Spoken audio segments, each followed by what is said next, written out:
Ladies and gentlemen, Strafe back with some more World of Tanks, and today we are once again on the press account. I'm going to be using it to take a look at premium tanks that I don't normally own on my regular account, as well as just tanks in general that I don't own or may never own.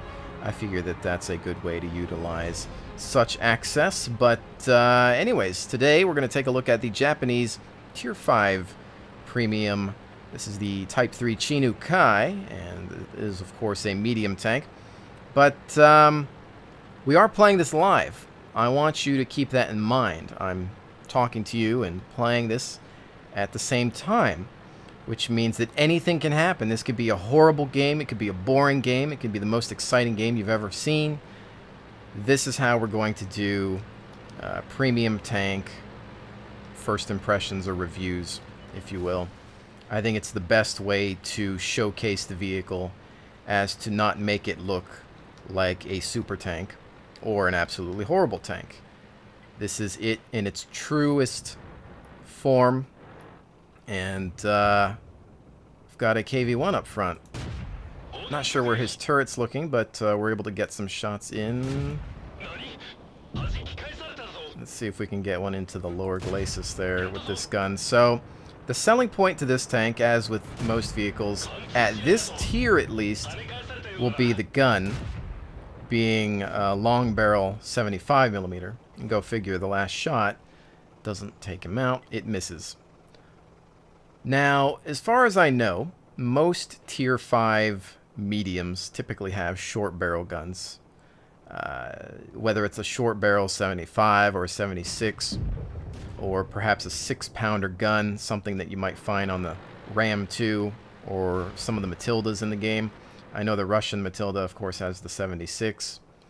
But in this case, you're dealing with a longer barrel, which means that you can reach out and touch someone. Might not be the most accurate thing on the planet, but it does get the job done. Gun depression isn't fantastic, and the armor is horrible. Speed, average 38 kilometers tops. And I'm going to try to put some suppression in on this guy. He's tracked, and wishing that he hadn't gone that way. Panzer. Let's see if he wants to peekaboo once again. Dealing with some spaced armor there. Just using standard ammo right now, but I do have some premium, as per what was already loaded on the press account. Haven't changed that over. And I don't think... Well, he is going to go for it. That's mostly armor spacing there. I wanted to see if I can maybe get in some sort of crazy shot. There we go.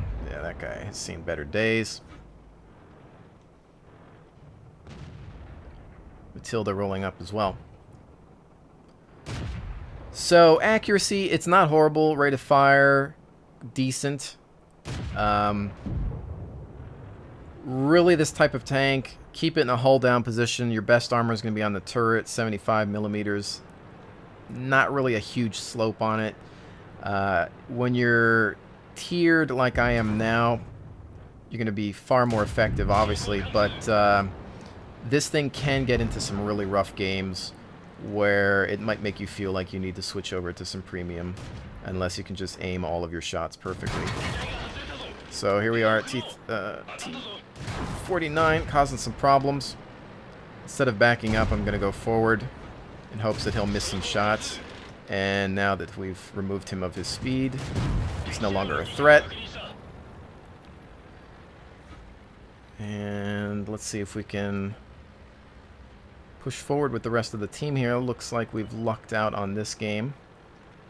T-34 midline. You can see, not the fastest tank on the planet. Enough to get you to where you need to go. Perhaps set up in some sort of sniping position. While not insanely accurate, I feel that I'm able to hit targets from a good ways out. So if you were really into something for the Japanese to maybe help your medium crews, then this might be your only option for now, or for a while at least. I don't know that it's necessarily something that I would spend my money on, even though it's really only $9.55 plus slot or 1,500 gold, depending on how you decide to purchase. I think it's one of those tanks that it sees the wrong kind of games more often than not, and you'll end up being at the bottom of the barrel where you feel like you need to use some premium ammo, and it has a tough time performing against those higher tiers, just because it's not fast enough to get out of their way, and the gun just ends up being really mediocre. See, in this match, this is a better match for us, but we don't always get these kinds of matches. However, I think that that's why it's really your only choice, for now at least. And while it's inexpensive, I just don't think it has that charm. You know, it's not a neat looking tank. It's not anything that I want to write home about. It's just kind of average or mediocre in many respects. And I think that, you know, with any tank in this game, you can make them all work. It's just, you know, what's going to cater to your play style. And hopefully we win with a capture here, because I know we have one at our flag and then one down the midline there. So he's going to go back and try to stop the Churchill. I think I'm just going to go work on the base at this point, or try to, because if he somehow affects the Churchill, then this is going to be our only shot. Now, I only have 480 hit points, which most of has been removed right now. So we've stopped that capture. And that's the game. So, not a bad little game there, actually. Actually, a fantastic game for me, really, in this thing. Considering I've played a couple just to get the feel of it. There's that. But let's get to some of the stats. Alright, so you're dealing with 50 millimeters hull armor. Not fantastic. 75 on the turret. A lot of the medium tanks you'll find have somewhere around 70, 75 hull armor. You're talking about the Matildas, but they're going to be a lot slower. They're doing like 25 or less. In regards to speed, you're doing 38.8 here, which isn't incredibly fast, but enough to get you to where you need to go, like I said before. Your armor, as you can see, not much of a slope, very, very subtle. And you can pretty much get hit anywhere. It's just not hard to take this thing out. So if you want armor, definitely don't look at this tank. But if you can keep her hull down, the gun's not bad. Long barrel 75, which you don't see a whole lot in regards to medium premiums. Again, a lot of short barrel 6-pounders. Let's see what we can look at. Again, we're talking tier 5, and we're only talking about mediums. So you've got Matilda here, which is going to have a 76. So in comparison, 75 on the Chi. We're going to want to go over to the, I think it's a Z96, yes, on the Russian Matilda.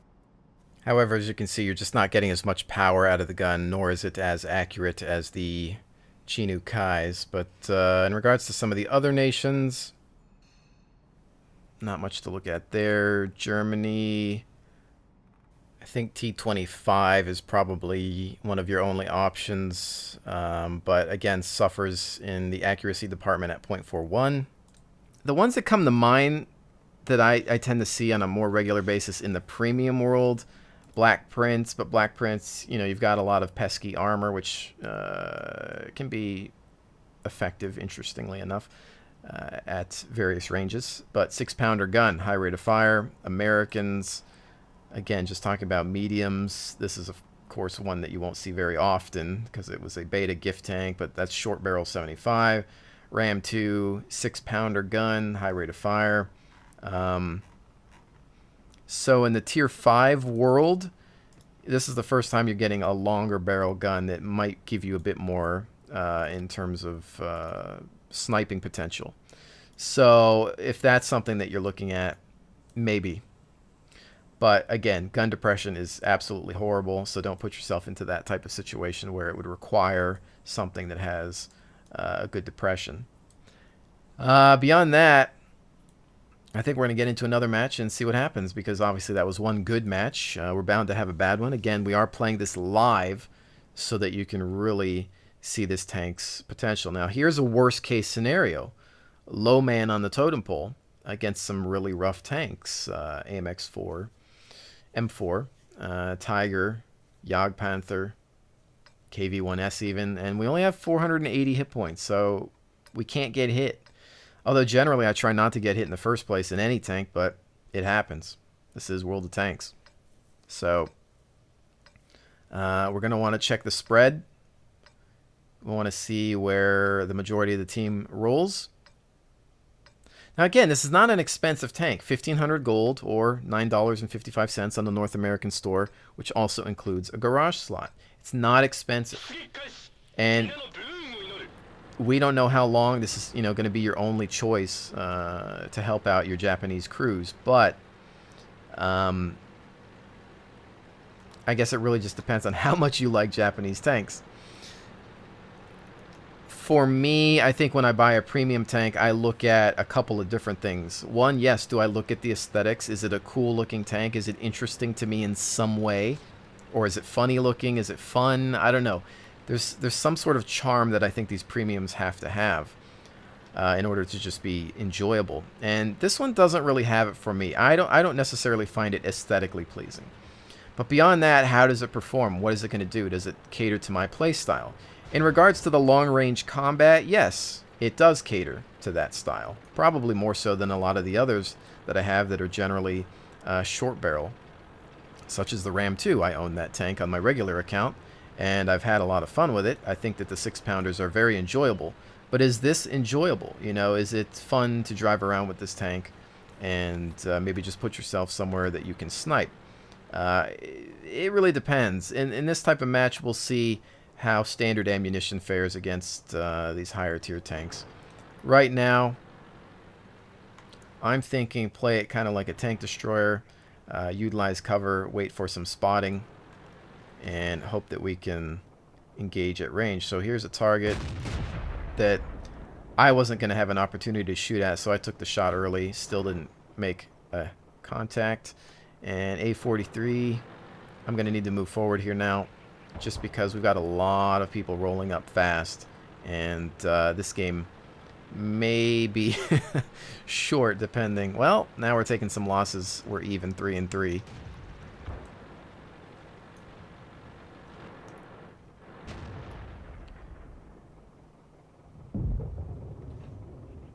Sherman down. This A43 I was hoping would come from the right, but I don't think that's going to happen. I think we've got people looking to charge, and then there's a KV-1. Oh, just, man, that's not really a great shot for me. The only thing you can hope for with a shot like that is that somehow it arcs down. And there's the lead, but no dice. 139, again, just still using standard ammo. Maybe get something into the engine. Tracking him. Oh, that one just went high. And he's done. Alright, we've got some heavies rolling through, unfortunately. Let's see. I'm exposed on my left.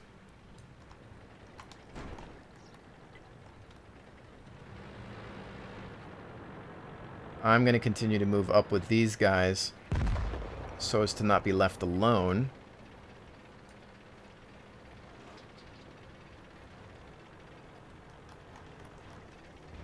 And it looks like we've got a Leopard here wanting to flank. And he's on fire. Transmission gets lit up, but we're down. So there, it looks like the Jagdpanther just had a great solution on us. We stopped to take a look at the Leopard, which unfortunately left us exposed. You can see the Jagdpanther there in the distance. Bad call on my part. I thought that I'd be able to handle the Leopard, and I should have just taken better cover in the buildings there. So easily eliminated. No threat to that Jagdpanther, that's for sure. But again, I just put myself too far out in the open, and again, it's just the second you're seen, you're dead in this tank. You need to be a sniper. And I know I say that about a lot of tanks, but that's normally my playstyle. But with this especially, 480 hit points, mobility's not fantastic. All you really have is that gun and an okay rate of fire. It's just nothing that's going to, you know, turn the tide. I would really suggest that you maintain more of a supportive role with your team when using this vehicle, just because it's not going to shine in this tiering. Pick your targets. Wait for those weak spots to appear. You know, let people scout for you, and then be there to track, and then just again hit those points of the tank that you think that you can penetrate with standard ammunition. If you have to, go ahead, load up some premium rounds and try to get the job done that way and hope for the best. But doesn't look like, well, let's see. Panther at 302 health, and then FV 304. Don't know how this is going to go over. I would say the enemy team is going to win this just because they're already on the cap. And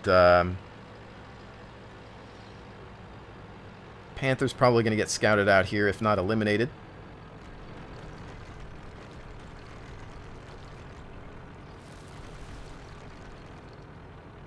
.304 I think is going to go for the AMX, but Panther's probably going to meet its demise here.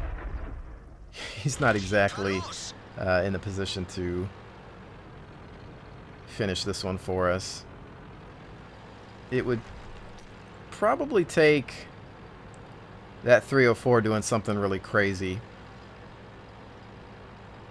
and the Panther just getting super lucky with cover, but he's in such a bad spot right now. 304 engaging, and this will hopefully be it for the AMX. Can they somehow turn this around? Panther's gone. It's not like it's impossible, but it's not exactly one that I would be confident in winning right now. It's got that speed though.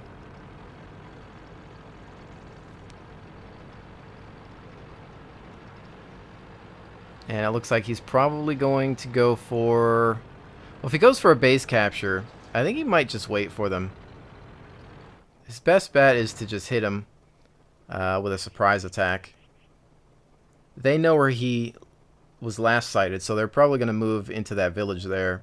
And, well, at least one of them. One's going back to cap, which is probably the smart thing to do. Lure him out, not wait for too much longer.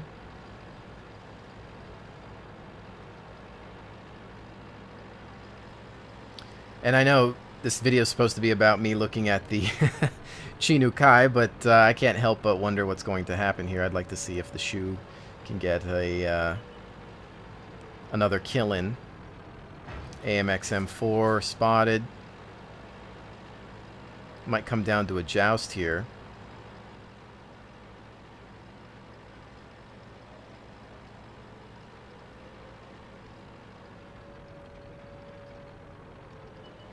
Oh, broadside. Oh, looking at the back of him. Can he get the shot in? Oh, no! It's such... Oh, man. He didn't even take the time. I think he panicked there. Oh, he had such a great shot on him, too. The aim time probably would have been rough, but I think he just went for it. You know, it's just he had to take the shot. But you know, he still probably did more than most of the team, I suppose, including myself. But not by much. So there's that. Not a fantastic game, but that was worst case scenario. Worst case scenario, you get into a game like that. You're still able to do damage, but you really have to pick targets. There's some tanks from the front that are tough to deal with, so then you might need to switch over to some premium ammunition. As far as loadout, something I haven't really spoken about too much, just ventilation and rammer. If you want to really invest in this thing, obviously GLD, maybe actually binoculars or coated optics would be best if you play it as a sniper, because your aim time's okay, so I would probably go with, you know, a telescope or something, just to sit back and chill and shoot there, because your signal range, or excuse me, your view range, it's only 350. You could probably use some help in that department. But there's that. So I'm going to go ahead and do one more match just to see if this thing can cut it in any other type of game. So again, we're higher tier here. So I think with this map, I would typically say the 1 and 2 line is your best bet, just because it's going to be able to utilize that sniping potential. However, I don't usually favor that side. I suppose it depends on where the rest of the team rolls. So we'll see how many go that direction. Plus, it's slow going. Obviously, the terrain's a lot rougher there. And, okay, what's going to be the split, ladies and gents? Well, we actually have quite a few rolling in that direction, I think. It might be an even split. Wow, seriously? That's not actually, we could use some backup over here. Signaling on the minimap, calling for some help. I actually never see that many people go that way. That was weird. Well, we'll see how this goes. This is one of those games where we could possibly rush that end so fast that they don't know what hits them. It could be a really nice blitz, maybe. Shots fired over here. I'm not sure what's going on. We might be able to blitz them. And then if we can just hold this side here. Because right now it's just me, this guy, and a T-14, maybe a tank destroyer if they're not AFK. There's a couple guys just chilling at base. So this could... It's either going to be really good or really bad, I think, at this point. With the blitz on that side. I think I just want to try to find some cover. Really. I definitely don't want to press beyond what allies I do have here, so...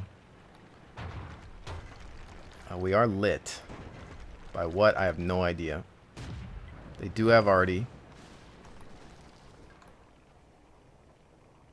And there's a cruiser over there. So it would seem that they have a numbers advantage. The T-14 is taking fire. This is not really... Oh, just missed that shot. Put some rough rounds into me there. Fortunately, he's taken out by the... No.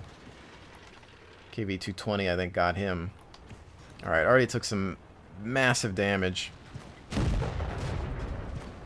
And you're going to see this M4 come up, and this might be... So we lost gun depression by doing that, so we got to be very careful there. Try to fall back before he reloads again, and hope that my friends see this guy. But then there's this Panzer. I'm screwed. I'm pinched here. That's going to be really tough to get through. Yeah, so that's just that game. Unfortunately, outnumbered.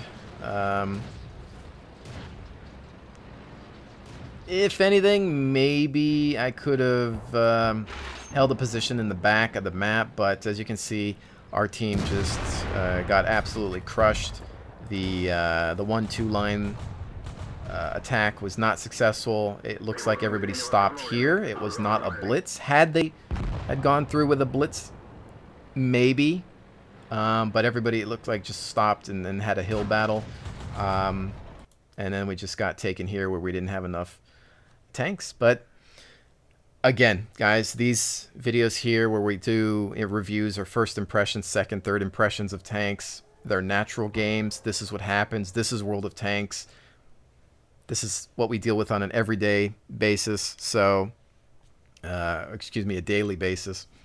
And I think it's the best way to show these things, you know, for better or worse. We had a fantastic game, and we had some really crummy games as well. That's just the way it is. And you can see here that I scored top damage, or excuse me, second in damage, but on the top of the list. And that goes to show you that considering how poorly I played that match, that is just one of those games where we had a bad team. No offense. Maybe these guys just had, you know, some bad luck, but everybody went one direction, and it didn't work out for us. That's just the way it is. And no matter how much money you spend on a premium tank, it doesn't mean it's going to save the day, especially not in the Type 3 Chi-Nu Kai. But anyways, ladies and gentlemen, final opinion on the Chi-Nu Kai. Is this something that I would purchase for myself? No, probably not. One, because I'm not all that interested in the Japanese tanks, but mostly because it just feels very bland to me. It's not the worst premium that I've ever played with because the gun actually works, and that to me is one of the most important things in the game. I can deal with the lack of mobility, but if you don't have a gun that does anything, then, well, what good are you? But as you can see here in the tech tree, there's not a whole lot to choose from in regards to a premium. And, well, it's still early. This was the last nation to be added, so I'm sure we'll see some higher tier tanks later on, and probably of different weights. But for now, if you're really serious about your Japanese tanks and you want to help train your crew, this might be your only option, but it's not the worst. You just got to be good with the gun and not take too much damage, which can be hard because the tiering could probably use some preferential treatment. But beyond that, I am looking forward to taking a look at some of these other Japanese mediums. I hear that they have some really great depression, and hopefully they won't depress me, and we can have some fun with them. So with that said, ladies and gentlemen, I will definitely see you on the next one.